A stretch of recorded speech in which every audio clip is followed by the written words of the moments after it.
3, 2, 1. Okay, welcome everybody to the Black Column Podcast. I'm your host, the crew philosopher here. And I'm your favorite Blerd. Yes, we are here. I need to get better. I need to not sound so awkward when I say that. We are back once again. Sorry for the hiatus. I had a situation that I need to tend to, and it caused us to miss, I think, 3 weeks of doing the Black Column here. And so apologies. We miss you guys. And I think we're kind of ready to just get this ball rolling again. Shannon, how have you been in like a month? Oh, I've been good. So much has been going on.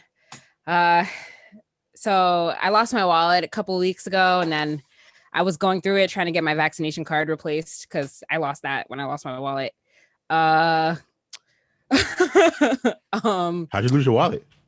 I don't know. I guess I dropped it somewhere. So I was at the bank one day, and then I was leaving later that day to go to DC because my best friend was graduating from med school. And then when I was about to leave, I realized that I didn't find my wallet, and I couldn't find my wallet, and like tore my whole house apart looking for it. I don't know where it went. I guess I dropped it some point from the bank back to my house. So yeah, vaccination card was gone. Had to get that replaced. ID was gone probably. Yeah, ID was gone. Everything was gone. So I had to replace everything. Credit cards, debit cards. Yeah, credit cards, debit cards. Everything was gone. So luckily the bank was still open. So I was able to get a replacement debit card. And then I was able to get a temporary license so that I could still drive to DC. So I was able to still go. But yeah, it was a lot. And then last Saturday, I got into a car accident. So oh my God, how? There's another thing. It's a lot. I was driving on the Bronx River Parkway North, and then some idiot who was merging onto the parkway wasn't looking, and they kind of just merged. They kind of just came out like without like stopping. So I had to like swerve around them. But then when I swerved around them, I ended up hitting the person that was in front of that car because it was like traffic ahead. So that happened. There's a whole bunch of stuff. I'm good. I'm okay though. Okay. That sounds like a lot. I thought I had a bad couple of weeks. Whoa. Losing a wallet is like a top 5 worst experience because you didn't really realize how much shit you keep in your wallet until you lose your wallet. Yep, exactly. Especially with the vaccination card. I was like, how am I supposed to get that replaced? And like, I realized, so like they have the Excelsior Pass app, which lets you get like a digital copy of your vaccination card. Mm-hmm. And when I was trying to look myself up in the system, it like my information wasn't coming up. It said it couldn't verify my identity. And then I realized I was able to go back to the place where I got my vaccination. Like it's still there. And I told them they were able to write me another card because I had a picture of my card on my phone. And then when I was looking at the picture, I realized that they spelt my name wrong the first time. So that's probably why I couldn't look myself up in the system. So yeah, it was a lot. I don't carry my vaccination card with me anywhere. I have it inside of I have like a what do you call them things where you keep money? A wallet? No, it's like a container. You keep money in there. It's a safe? No, it's not a safe. Like a cash register?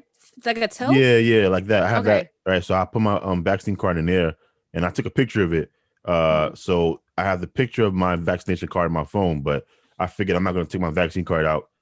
But I figure you need it now because I figured that more places would be asking. That's what my phone is for.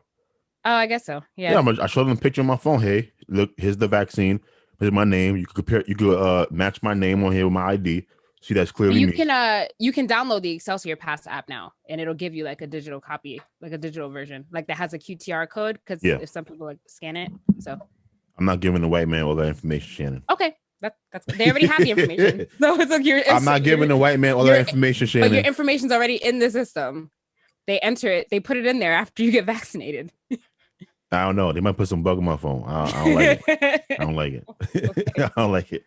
But yeah, I'm glad you're alive. You survived getting hit by a car. You survived having your wallet lost. What else you survived? Oh, I just recently left a review for your podcast. You did? What did you say? I forgot. It was pretty decent though. Okay. Did you ask Jossie where the heck he was? Because that's what I want to know. Okay. No, I did not. I did not do that.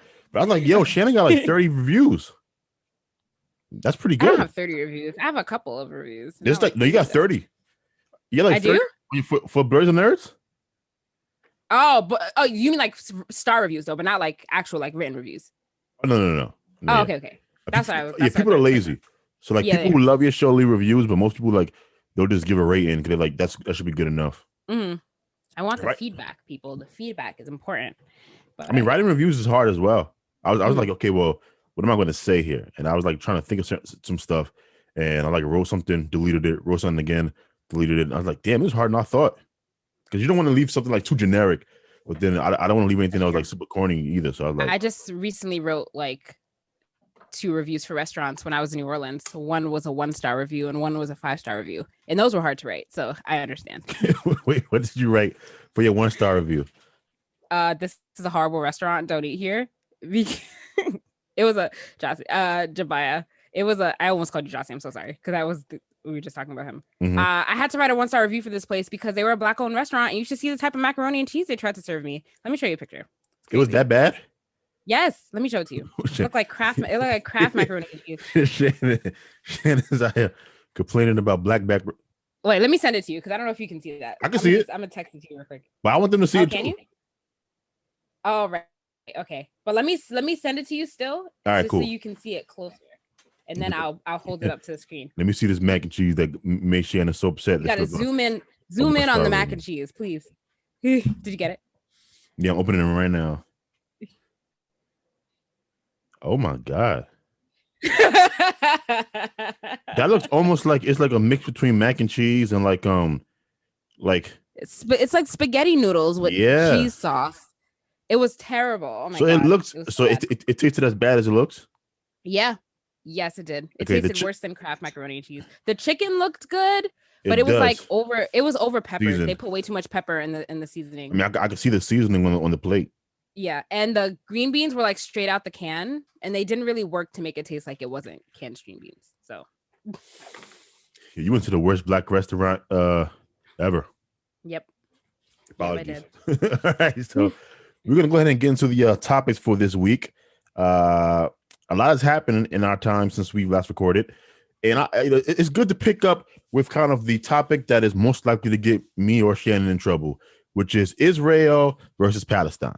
Right. First of all, I wish I could I still don't even know. Like, I've been like listening to other podcasts and reading about this topic, and I'm still not informed enough to even give an opinion. So, but we can talk about it. Yeah. So pretty much, I don't want to give my opinion either because, like you, I acknowledge that I'm very ignorant on Israel versus Palestine. So what I really want to talk about is kind of the bad conversations around Israel and Palestine. Now Shannon put in our show notes that apparently Israel and Hamas reached a ceasefire. Yes, it happened today. So a truce seems to be in the works, and so hopefully it'll be the end of the bombs and the bloodshed. It seems based on the body count that the Palestinians kind of got the worst end of the stick here, which is not surprising. You know, Israel has that dome thing, and then also they have America as their ally, and so they get the best weapons. They get military support, which I resent the fact that my taxpayer dollars go to shit like this, and I don't really have any control over it. But I guess what I want to ask you, Shannon, is what were your thoughts on the Israel-Palestine beef before the ceasefire? I know you said that, you know, even you were trying to learn about what was going on, but you were still confused, as was I.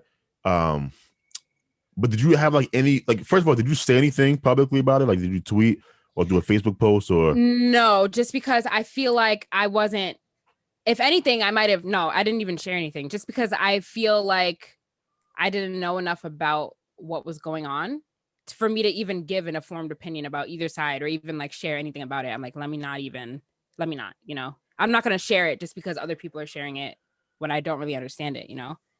Yeah. So same thing on my side as well. The only thing I did do was, I recorded a statement on my personal podcast about how you don't have to have an opinion on Israel and Palestine if you're ignorant about what's going on over there, you know, between these two countries. In fact, it would behoove you to not say anything at all.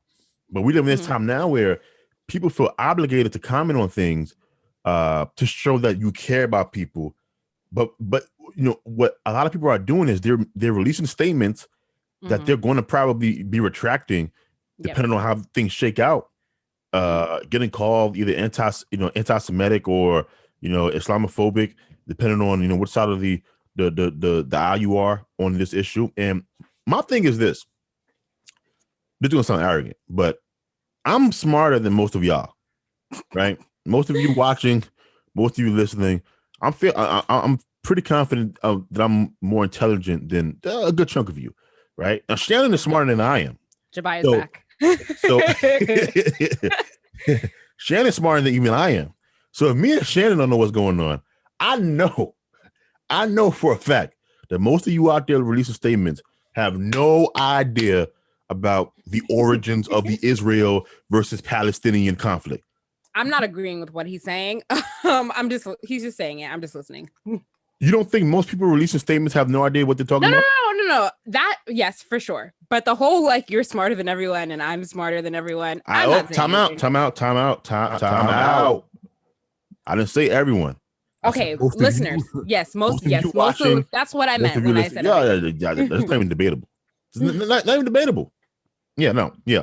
I'm smarter than a good chunk of you guys, and Shannon's smarter than me. And so if me and Shannon are wise enough to know, I'm not going to really like comment too deeply on this because I don't know anything. Y'all should take kind of a page out of our notebook. You don't have to comment on everything in detail. Just release some generic statement and say, you know what? Damn, my heart breaks for the violence going on between Israel and Palestine. I pray for a ceasefire, so that no one has to, go through this level of suffering. Bam. You don't take a stance. You don't say, oh, this person is at fault or that person is at fault. You're right there in the middle. That's what you should do. But people are trying to make statements either framing this as Israel is oppressing Palestine. Now, I don't know if that's true or not, or saying that, the Palestinians, and Hamas, they are trying to, they don't believe Israel has a right to exist. And so if you are anti-Israel, you are innately Jewish. Now, that point right there, I hate. I can't stand it. And I will verbalize that because there's a lot of anti-Semitism in the world, but there's also, I'm gonna say it, there's also a lot of, how should I phrase this? A lot of Jews, they hide behind the label of anti-Semitism to deflect from any criticism about Israel. Okay. And so if I'm critical of the Israel, government, it is viewed as me being anti-Semitic. And so what it does is it kind of always keeps people from speaking positively about Palestine. Now, once again, I have no idea, about who is more at fault, who is more responsible. I don't know the level of detail to give, confident commentary on that. But my point is, though, some people seem to be afraid to give comments. Like there's people that, if you don't talk because you're ignorant, that's one thing. If you don't talk because you're afraid, because of, you might get hit with a label, that's another problem we have to deal with. And there are a bunch of people that are afraid of getting labeled as anti-Semitic, so they don't want to say things. Just look at what they call AOC or anyone who's critical of Israel. They always call them anti-Semitic. Do I think AOC is anti-Semitic? No. It's a ridiculous charge to say that AOC is anti-Semitic. She don't hate Jews. No, but people who are less courageous than she is, because of that label, Shannon, they won't say anything. Yeah. And that, I think, is problematic. And we do have to find a way to have honest dialogues without people throwing these insults out at people in labels. I agree. It's childish. I agree. So I'm glad it's a ceasefire. Hopefully they'll be able to achieve some peace. Probably not, though. That article that I put in here said that I forgot who they were interviewing, but they said they're not confident that it'll last long, just because they've been getting into it like on and off for years. So decades. Yeah, there's an underlying problem here. The problem is the land. That part of the conversation I know about. Israel wants the land. The Palestinians want the land, Both believe that it is their land, holy land. So you have like a mix of religion mixed with geopolitics, and it makes the entire situation kind of very, very sticky and dicey.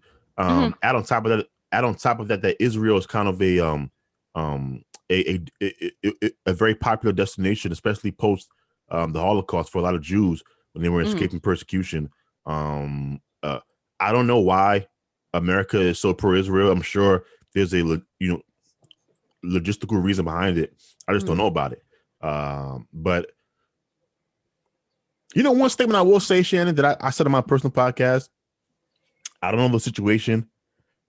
I'm not going to give my opinion on kind of the specifics, but I do not care about the lives of Jews in Israel any more or less than I care about the lives of Palestinians. Okay. When you first started talking, I was like, where is he going with this? But yes, I understand. No. And I do think everyone doesn't feel the same way. Some of the comments from certain people, especially politicians, and look, this is like the one issue that there's not a clear left-right breakdown. Because all Joe Biden came out and said is Israel has the right to defend themselves. He didn't say anything about he said that he hopes to see a ceasefire, but originally he sounded just like Donald Trump. Yeah, he did. Right. And so I do think that Americans, generally speaking, care. They don't give a fuck about Palestinians. Like, caring about Palestinians is a new thing. I feel like it's not like progressives do, but Democrats are not a part of that. Democrats are on like the pro-Israel train. Conservatives are on the pro-Israel train as well. You didn't really hear too many people until recently speaking in support of the Palestinians. Now, things get complicated because of Hamas. And, depending on who you are, Hamas is a terrorist organization.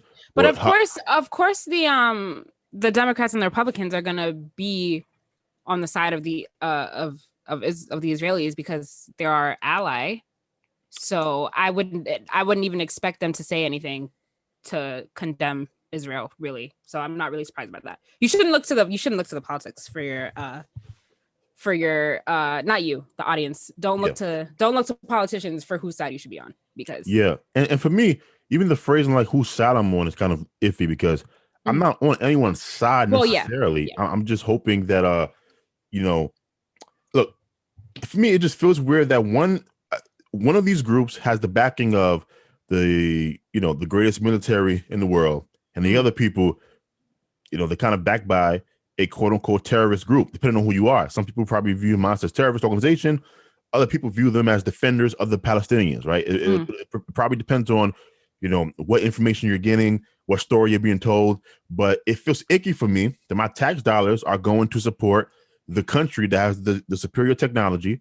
They have the dome technology with the missiles.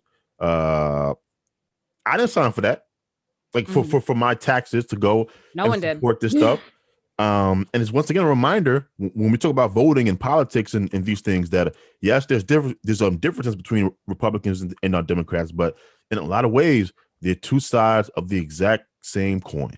Yep. So hopefully they'll be able to figure this out. Like I said, I doubt it.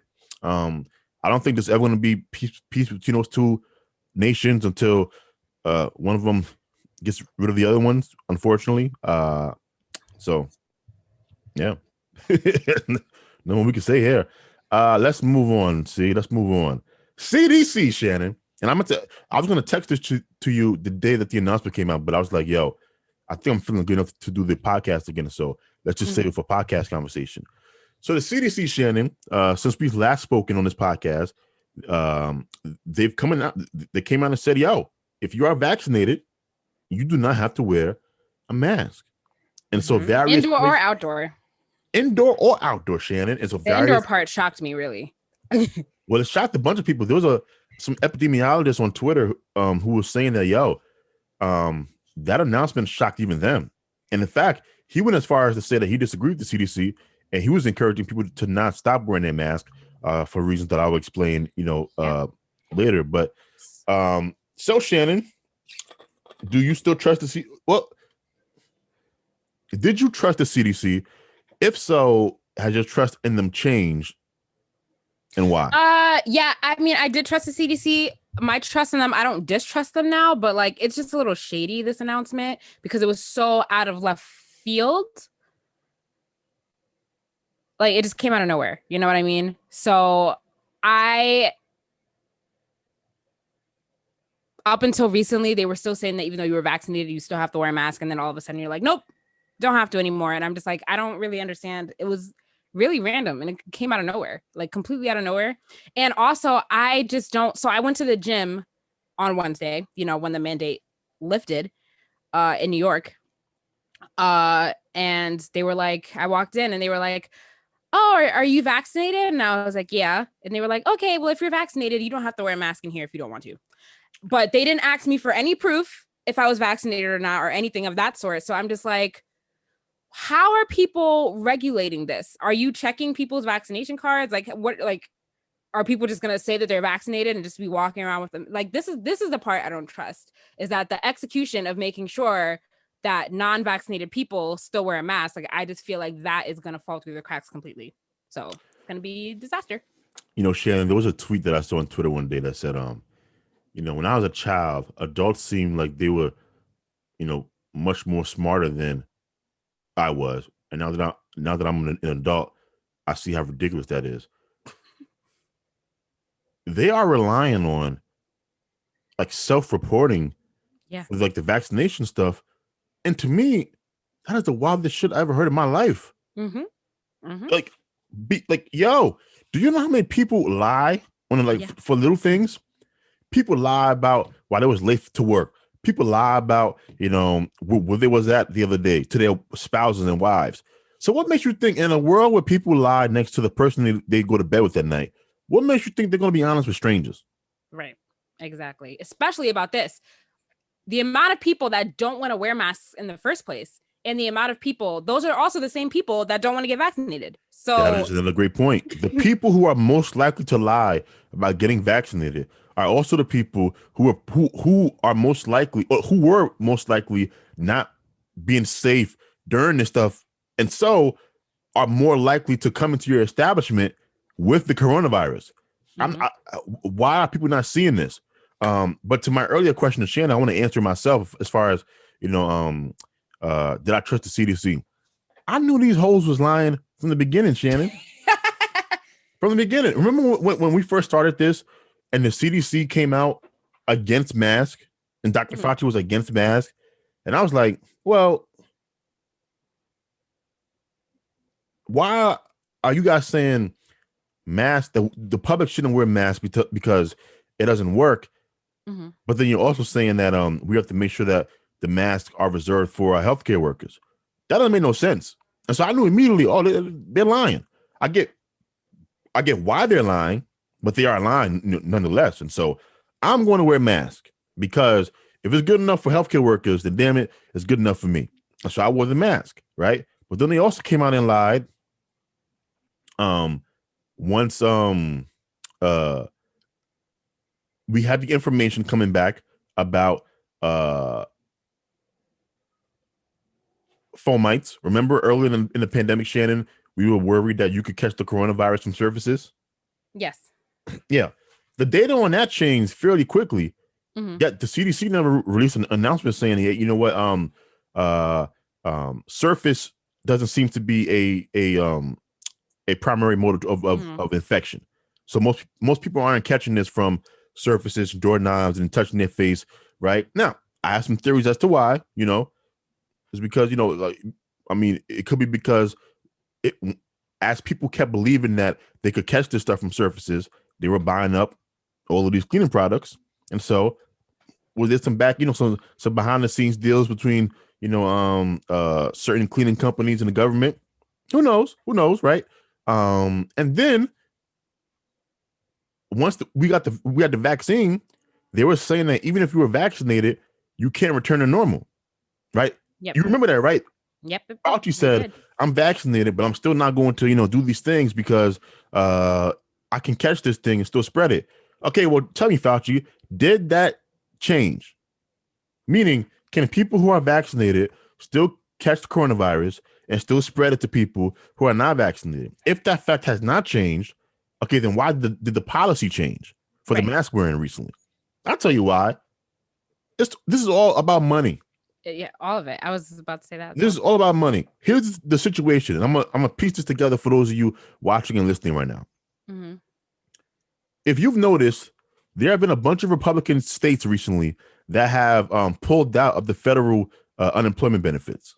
Mm-hmm. And the reason they're doing this is because people aren't returning to work because they are making enough money where they don't have to go out there and work minimum wage, because the government's giving them, $300 a week, and in certain places that's a lot. Like in New York City, $300 a week ain't nothing. But if you work somewhere in like Mississippi or Tennessee or Kentucky, you get $300 a week, and if you could get kind of just like, okay, well, I'll do some side jobs here or there, and come up with some other money, or if there's you and your spouse getting $300 a week, you don't have to go out there and get that minimum wage job. Yep. And so what is happening right now is we have jobs looking for workers, but workers aren't going into the workforce. And so what they're trying to do is fast forward us back to normal. So step one was rejecting the unemployment benefits. Step two is, okay, get rid of the mask. Why? If you get rid of the mask, you get rid of it. It removes the reality of the pandemic. And so even though the coronavirus is still here, in fact, we have a bunch of variants going around. Yeah. As long as I'm gonna wrap this up. As long as you don't see people wearing masks, Shannon, you think it's over. As long as you see people wearing masks and stuff, you'll always remember, oh shit, there's a coronavirus strain out there taking people out. But if you remove the mask, people forget. They're more likely to return to a level of normalcy. You remove the unemployment benefits, people then go back into work. They're no longer worried about catching the coronavirus, and then you can kind of speed this along to get the country back where it needs to be economically. That is why the CDC changed their policy. It had nothing to do with the science changing. It is the CDC, and this is some scandalous shit. It is the CDC working in conjunction with the federal government for economic reasons. Mm-hmm. So an organization that should be concerned about health is working with the federal government because financially the country is in trouble. And that's kind of messed up. But go ahead, Shannon. Sorry, what were you saying? It's crazy to me that we are still, like, nobody announced, you know how, like,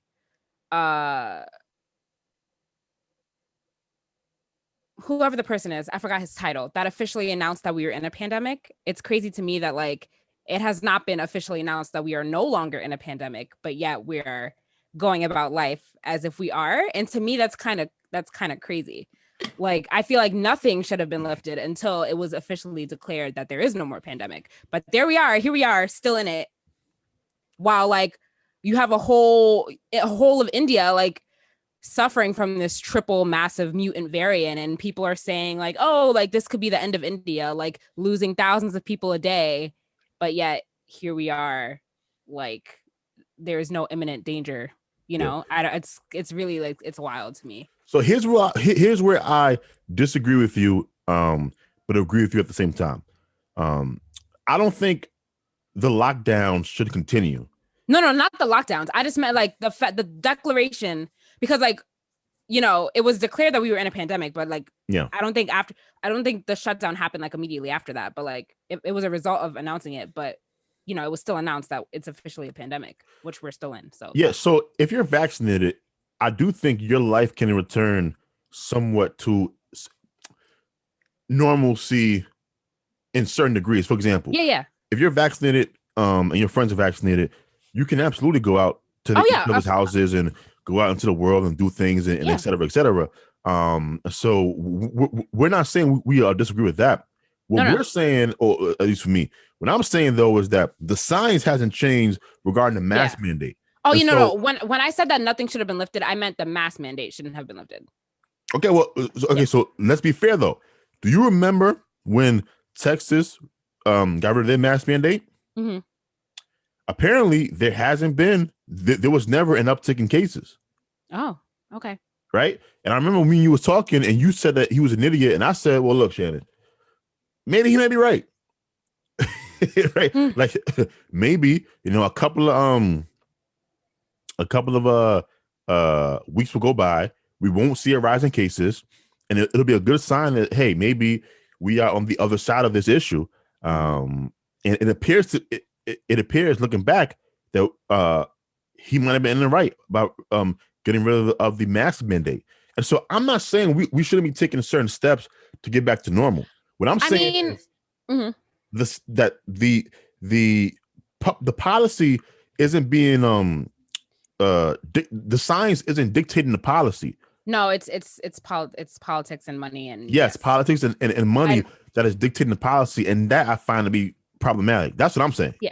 And actually, I don't really mind the mask mandate being lifted for vaccinated people, but I just know that, like I said earlier, I just know that there's not going to be, no one's really going to be checking for people's vaccination cards. So, and that's another thing that I think is that there's no strategy or planning here. Really.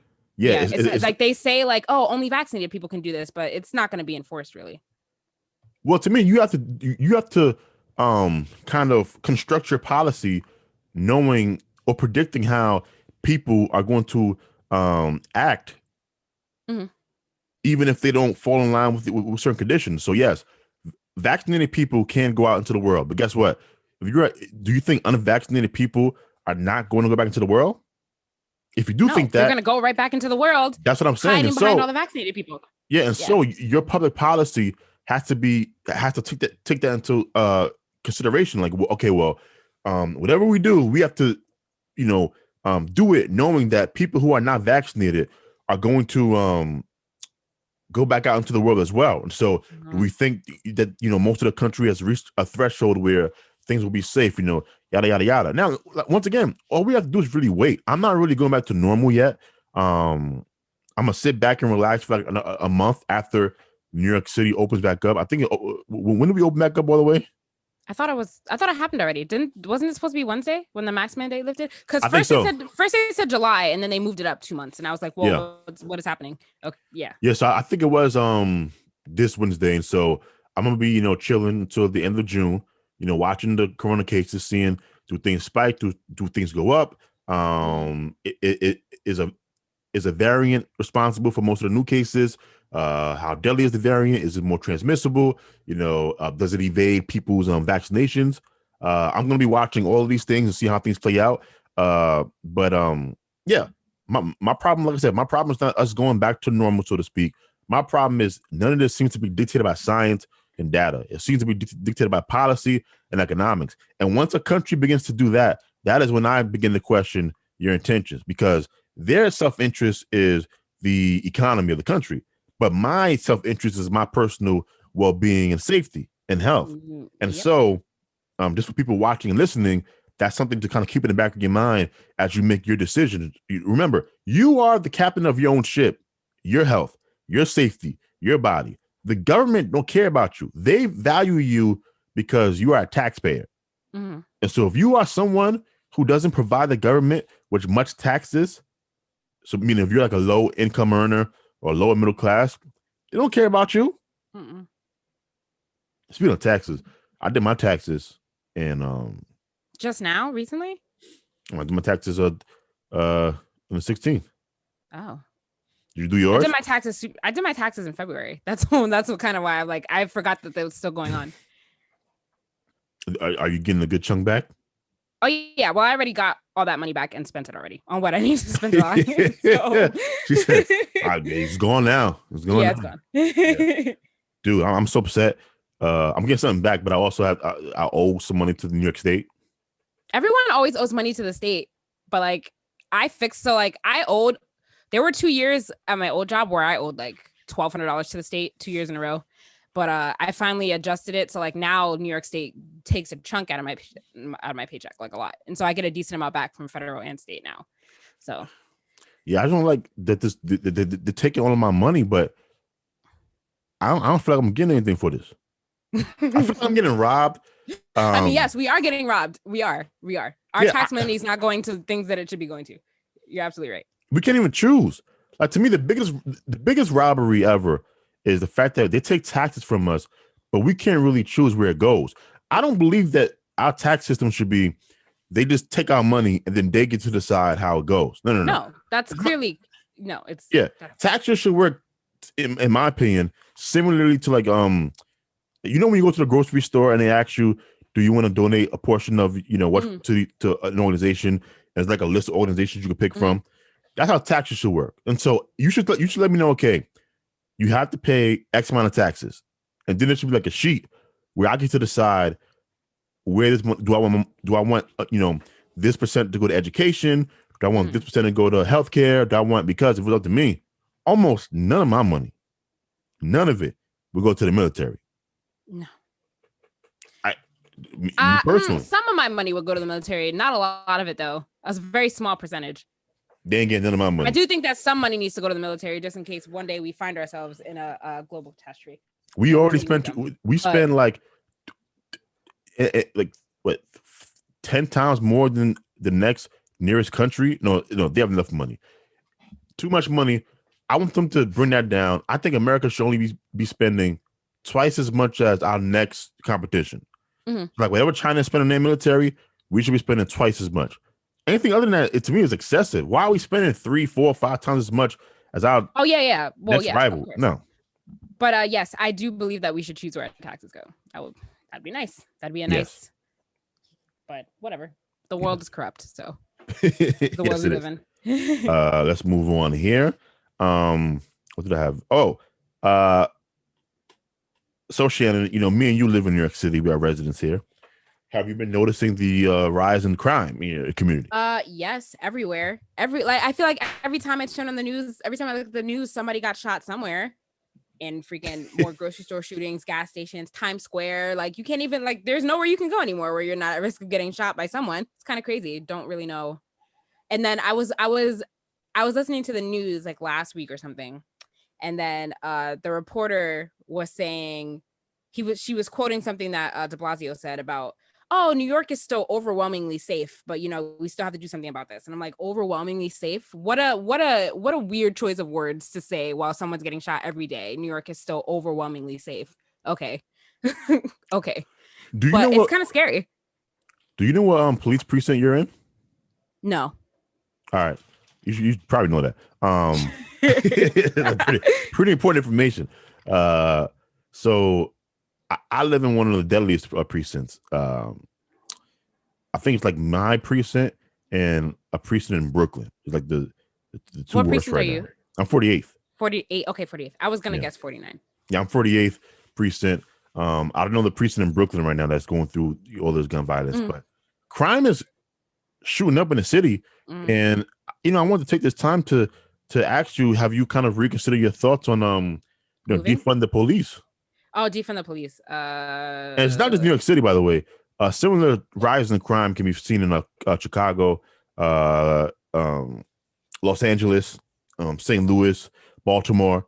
Crime is my stance on defunding the police hasn't changed really, because it's not inhibiting them from doing their jobs right now. There's just, I don't really know if more police would stop the shootings. I feel like the shootings would still happen.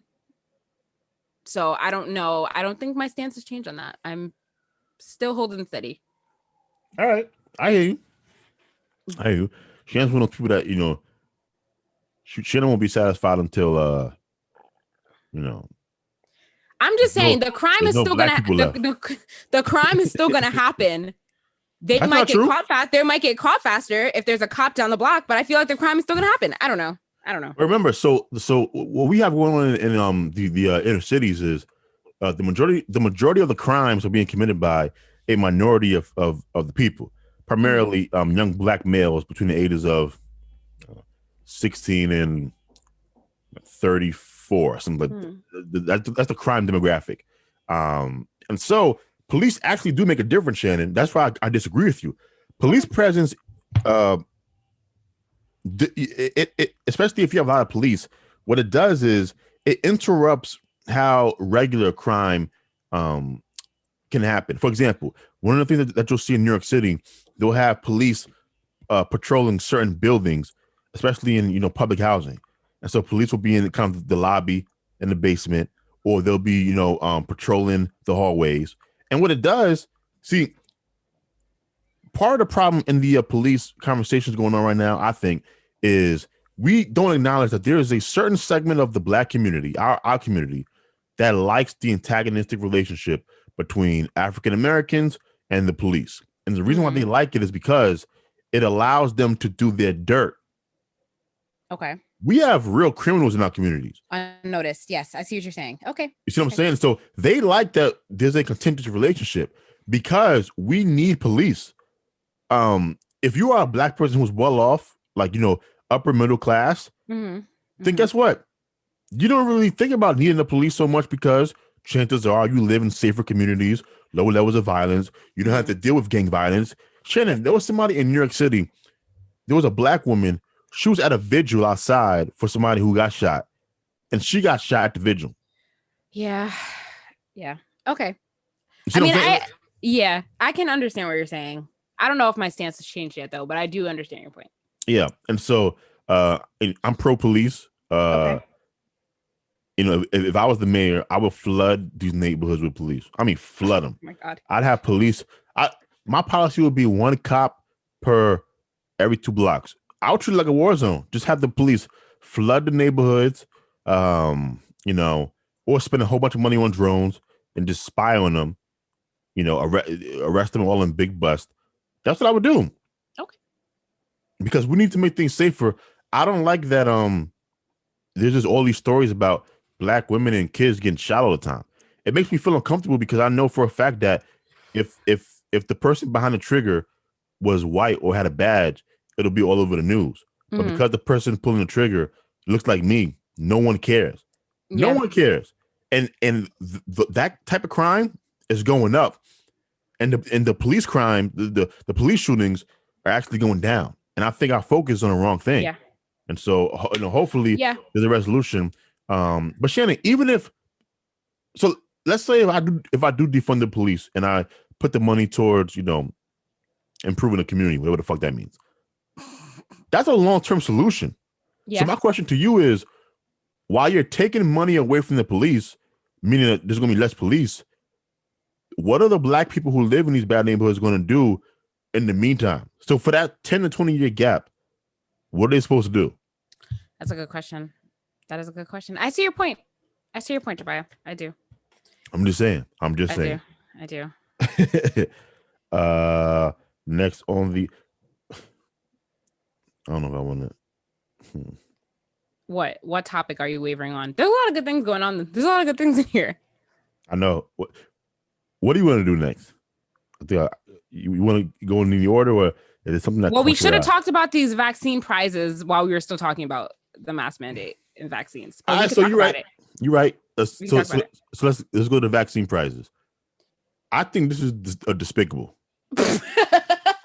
I do. And I can't even hide. Do you think it's despicable because you already got vaccinated and therefore don't qualify? Or do you think it's despicable because it's just despicable? All right, a couple of things. Number one, I am not that selfish and self-centered that I would be upset about a public policy because I don't fall underneath the umbrella. All right, that's number one. Shannon. I was just asking. I didn't say that you were. Okay, all right. Well, let's just put a bet to that insinuation. Okay, that's number one. Number two, here's why I'm offended by this. Just think about this. So the people who are the most hesitant in getting the vaccine, we are rewarding them with, in some cases, life-changing money to do what people who are sane are doing. Mm-hmm. Think about how perverse that is.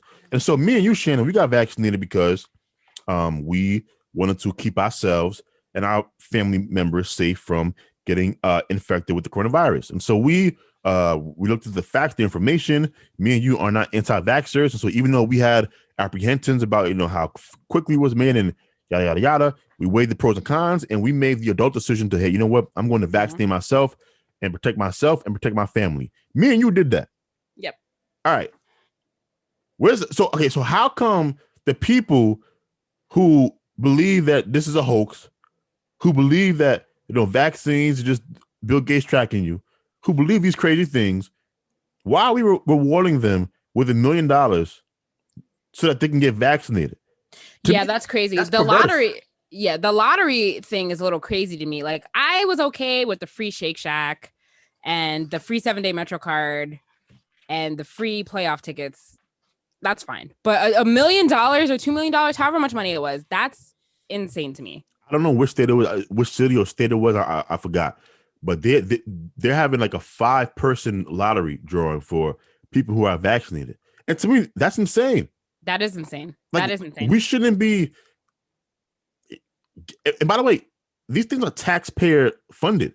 Mm-hmm. Like, why are my taxes going towards convincing people to do what they need to do to do what they need to do for their own personal health? Yeah, it's gross to me. It's crazy. Like, that's really an abuse of, like, it's Well, for me, it's you're rewarding bad behavior. Yeah. So what you're doing is you're rewarding people for doing something that they probably should be doing, and you're saying, you know what, I'm going to give you money to do this thing. Okay, well, what happens the next time that we need people to do something?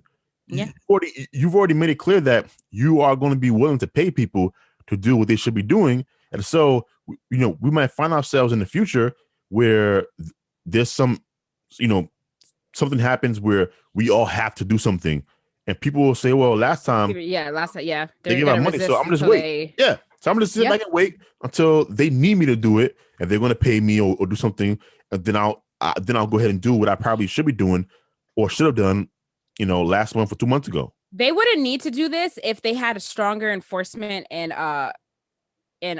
vaccination verification.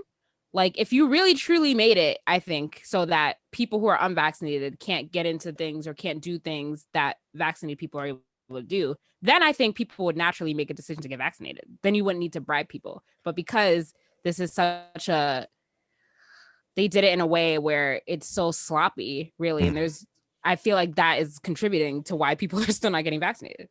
So I agree with you that is one thing we could do, but I don't think that's the right thing to do, because once again, I also feel uncomfortable with the state telling people that, hey, you have to take this vaccination or you can't do X. Well, until we reach a state of herd immunity, I just feel like it's, if things are opening up. So what? No, so if you're unvaccinated, you are entitled to be unvaccinated. Yes, I agree. You are entitled to be unvaccinated. But since you are unvaccinated, if you're unvaccinated and we're still not in a place of herd immunity where the virus isn't really spreading anymore, regardless, you're still, a danger to other unvaccinated people and stuff like that. So I just feel like.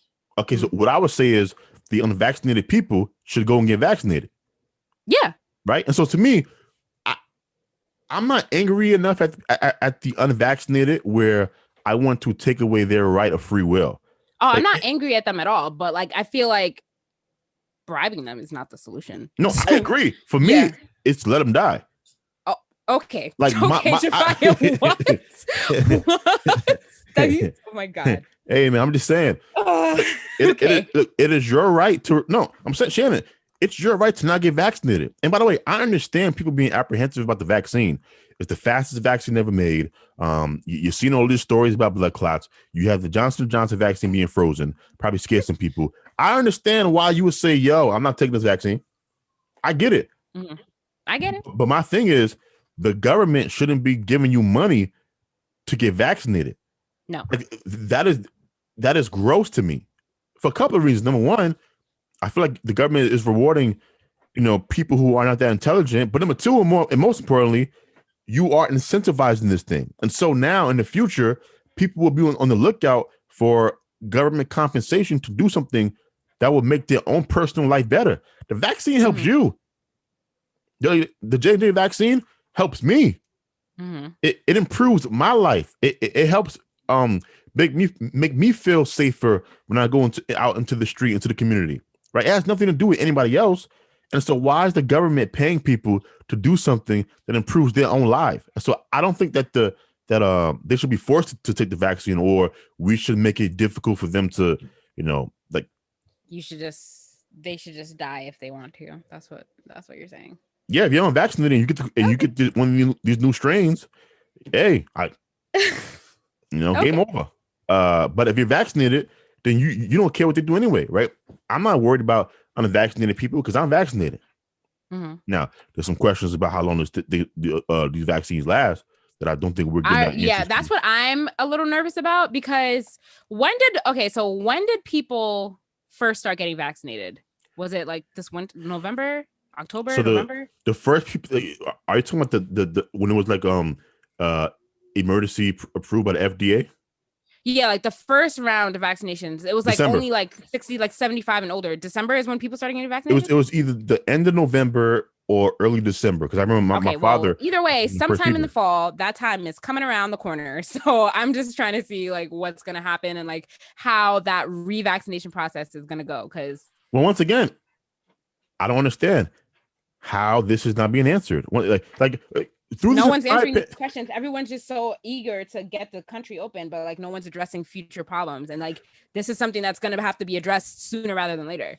and this has been my biggest problem with the media and with the CDC and the World Health Organization throughout the entire pandemic, is that their reliance of information has been absolutely horrible. Mm-hmm. Why are we the only ones asking this question? To me, this should be asked every time Dr. Fauci is being interviewed. Hey, Dr. Fauci, how long do these vaccines last? Are we going to have to get revaccinated every season? Because here's the thing, I don't want to be caught out in these streets in that small window when I don't have immunity anymore. Yeah. And right before I have to get the second one, like I just kind of know, okay, well, you're safe for 6 months or 3 months, 4 months, whatever the time frame is. Like, yeah, whatever it is. Be honest with me. This way I'll know, okay, well, I'm at the 3-month mark. I'm gonna kind of roll back my public activities until I get revaccinated, and then I'll be able to get out there into the world. That said, I pray to God I don't have to go through these side effects every year. Yeah, well, if we have to get revaccinated, the first thing I'm asking is if I can get another vaccination, because I probably won't get Johnson & Johnson again. I'll probably get a different one. But yeah, That doesn't scare you though? Huh? Doesn't scare you? You're going from one new Well, that's what I'm vaccine saying. I to the would want to second know one. if it's safe to do that. But I feel like I don't get the same flu vaccine every year. I don't even actually, that's not even something I give thought to. So like when I think about how I've lived my life like that, it's probably like. Well, the flu vaccine it's the same mechanics though every year, right? I think so. I mean, I don't really know. They alter. I don't know if they alter it, but like there's different companies again that make the flu vaccine, and I don't know what they do to come. No, I get that, but from my now, the Pfizer and the Moderna is new technology. That's true, but also, yeah, I see your point. Anyway, these are scary things that I feel like should be addressed like sooner rather than later, and I feel like no one's really thinking about this like at all. So I feel like we're in for another disaster if they don't get this information, if they don't figure out like how long these vaccines last and come up with a revaccination plan for people, because that first group that got vaccinated, their year is going to be up not that long from now. Yeah, I need all these answers. All of these answers I need so that I can safely. Because look, part of the reason I was so upset when I had my little health issues is because I got vaccinated because I need to be back in these streets with these hoes, and so now I need to know: am I putting myself at risk, Shannon, if I go to this baby shower in June? Well, probably not now, but you don't know that. That's true. Think about it. We got vaccinated what? April, right? I got vaccinated in March. I got vaccinated in March. Yeah, so think about it. It's been 2 months, Shannon. I know. You know, 3 months. I mean, are you sure that your little antibodies are still out there working, or they taking a nap? That's true. I don't know. You're right. No one knows anything. No one knows anything, and it's making me upset that no one knows, and the media is not asking these proper questions. Yeah. Stop giving these people money to do the right thing. Yep. Did you see the Joe Rogan clip? Go ahead, Shannon. Oh, I did see the Joe Rogan clip. Yes, I did. Or I read about it. I don't know if I actually watched it. What did you want to say before that? No, nothing. Go ahead, continue. It seemed like it sounded important. No, it wasn't important. It wasn't. I promise you. This is gonna bother me for the rest of this podcast, but I will go ahead. So Joe Rogan basically says that the rise of the woke is going to lead to the end of the white man talking. Mm-hmm. Is he right, Shannon? He's not wrong. I agree. It's true because it's true. I agree as well. this woke culture, I feel like white people can't really say anything about anything. I agree. Now, or anything opposing, I might say, or anything like challenging an opinion. Yep. Okay. Do you think this is a good thing? Do you think this is a bad thing? No, I don't think it's necessarily a good thing. No.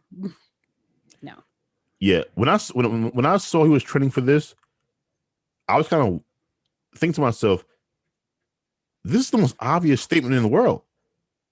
Mm-hmm. Like the woke people are saying explicitly, that's what they want. They want white people to kind of just shut up and listen and fall in line and not really challenge what they have to say, because from the perspective of the woke, the whites have committed all of these atrocities, and so we don't really want to hear what you guys have to say about these issues. We're captains of this ship now. You fall in place, and we'll kind of it's our time now. That's kind of the vibe that I get from the super woke people. And so when Joe Rogan said what he said, he was trending, I was like, well, this is kind of obvious because that's what they're saying they want to happen. Mm-hmm. My thing is, I just think that, they don't realize it just makes them racist. Yeah. Kind of in a way. It does. I mean, it's not kind of in a way, is like the almost literal definition of racism when you look it up. It's like you're telling people because of the skin color that they were born into, they can't comment on public debates and conversations that they probably should be allowed to conversate in because it's going to affect them too. Yep, it's true. I agree. I know a lot of people that disagree. I've seen it on my social media, but yeah. Shannon, you dance with these people. Oh my God. Yes, you do. I do. Shannon dances with the woke. And so Shannon's in this weird spot where she's not showing up to salsa class every day, but Shannon goes often enough where she knows how to salsa. So Shannon knows. Because I'm not.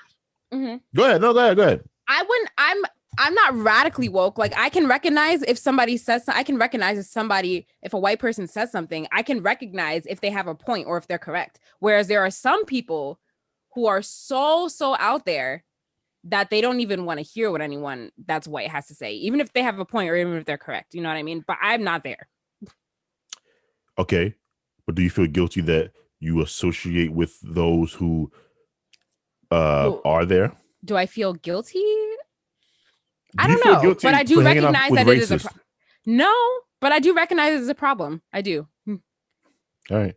Left it on tape. Shannon is not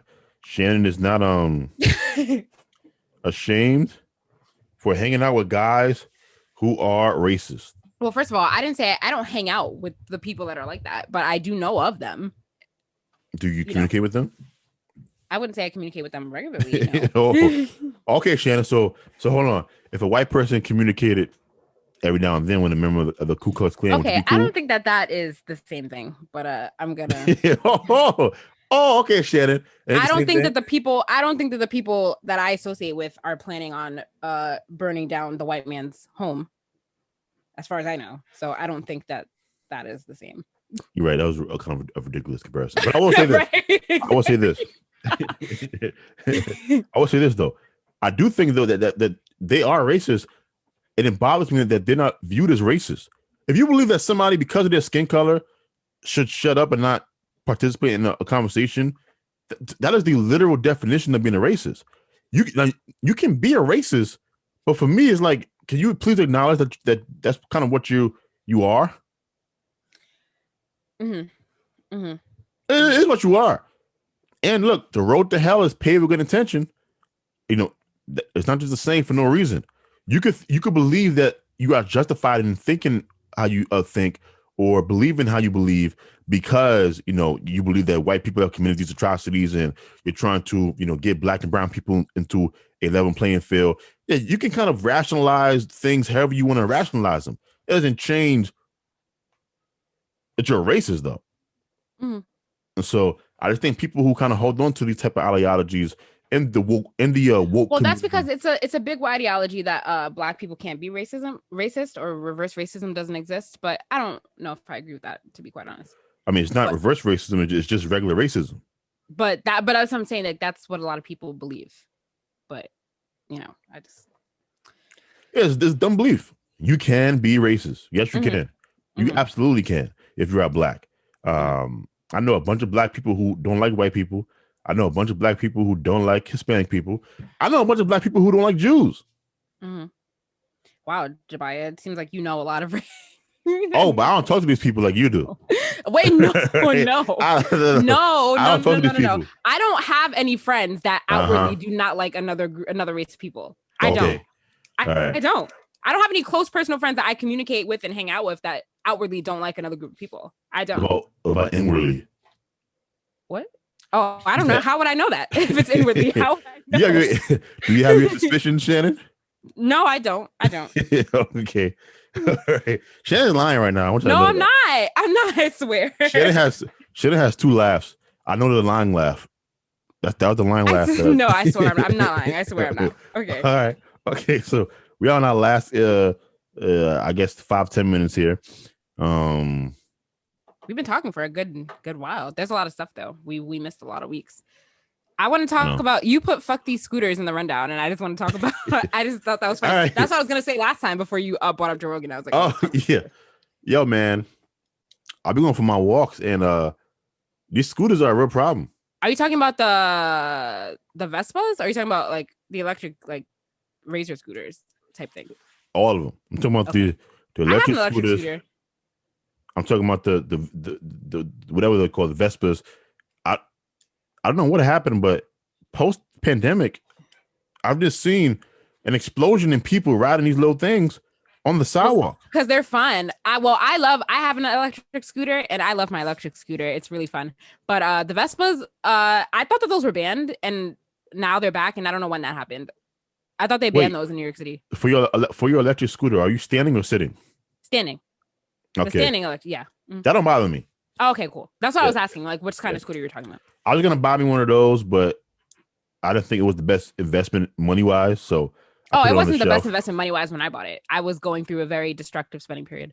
Yeah, but these scooters though, whatever you call them, things, the things where they sit down, and they're everywhere. They are everywhere, and they make walking a lot more stressful because I have to constantly be looking ahead of me and behind me because these things are constantly on the sidewalk. They're not supposed to be on the sidewalk either. But the Vespa, like the Revel scooters and stuff that you see, I thought those were banned. When did those come back? Like, when were those allowed to come back? I'm confused. I have no idea, Shannon. All I know is I don't want them here. Get rid of all of them. Yeah, first of all, New York is a crazy. I wouldn't recommend, just because everyone in New York drives so crazy. And like, it's dangerous even riding a bike in the street. Like, I don't even like riding my bike in the street. So like, I wouldn't want to ride a scooter here. I was in Europe last 2 Octobers ago for work, and like they ride a lot of they're like big on scooters and stuff down there, and I was riding one down there, but I felt like it's a little safer to do so. But I would never ever ride one here. I just feel like it's dangerous, and they banned them because there were a lot of accidents. There was a news reporter, I forgot, I think it was a CBS reporter that died on a scooter. Like, she died on a scooter. So I just feel like, I don't know. And then these people are out here with no driving experience, riding these things around in the street. They're trying to turn New York City into a scooter bike city. Mm-hmm. The problem is we have too many cars, and so people on scooters and stuff, they don't want to ride in the streets with the cars, and so they get on the sidewalk. And then we also have too many people in general, and so the sidewalks aren't really clear. And so what you have is scooters going in and out between people, people who are walking, and then they have to constantly be looking and checking, because scooters, especially if you have your headphones in, they can sneak up on you. Yeah, where you'll be there's been at least 2 times where I was walking, I'm doing my walks, have my headphones in, listening, walking, and I'll like turn my head, and like a scooter will like go right past me on the sidewalk, and I'm like, yo, like if I had just happened to like veer to the left when I was walking, I could have got hit by that thing. Well, yeah, you're definitely not supposed to be on the sidewalk with your scooter. You're supposed to be like in the bike lane, like in the shoulder of the street. You're not supposed to be on the sidewalk where people are walking. So I'm with you, but the problem is the city is not conducive to. Yeah. You have to build the city to be, scooter neutral, right? Like, have entire streets dedicated just to scooters and things like that. That's not who we are now. And or scooter lane, or lane, yeah. And I get why they're trying to do this, because the theory is, okay, well, if we introduce these scooters and all these other things, then people will use cars less, and it will lower the level of pollution, car congestion, et cetera, et cetera. The problem is, I don't think you can do it that way. Like you can't give them the scooters and then hope that they'll use the scooters instead of the cars. And that it doesn't cause more problems by people riding on on sidewalks and stuff. You have to do it the other way around. I think you have to kind of construct your streets and stuff to be more scooter friendly, and then give them the scooters. Right. So there should be like a bike lane everywhere then. Yeah. Like a scooter lane everywhere for people that cars don't go into. Oh God, it's so annoying. I'm already annoyed by bikers in the street. So yeah, you check to see if there's a car coming. There's no car, and then you see like some scooter going by. Yeah. Yep. It's annoying, but this is. I don't. It's just not. This is not the place for it. It's not the place. I don't think any. Actually, I'll take that back. New York is definitely not the place for it, though. Definitely not. New York is not the place for a lot of things, but yeah, here we are. Here we are. You're right. So, all right. I think it was a good show today. That was a good hour, a little power hour of our show back. I think we did a good job. I guess because we was gone for so long, we had a bunch of topics to talk about. Yeah. So, thank you, Shannon, for joining me once again on this journey. Of course. Any plugs you have? No. If you're a nerd and you like stuff, you can follow my other podcast, the Blerds and Nerds podcast. Listen to me and my co-host. If you have any... Actually, I don't even know where I was going with that. Listen to us if you're into nerd culture. That's all I have to say. Yes. As for me, I have no plugs here. Anything related to me will be in the show notes. I'll have Shannon's podcast in the show notes as well. Hopefully, God willing, we will see you guys next Friday. Until then, guys. Bye.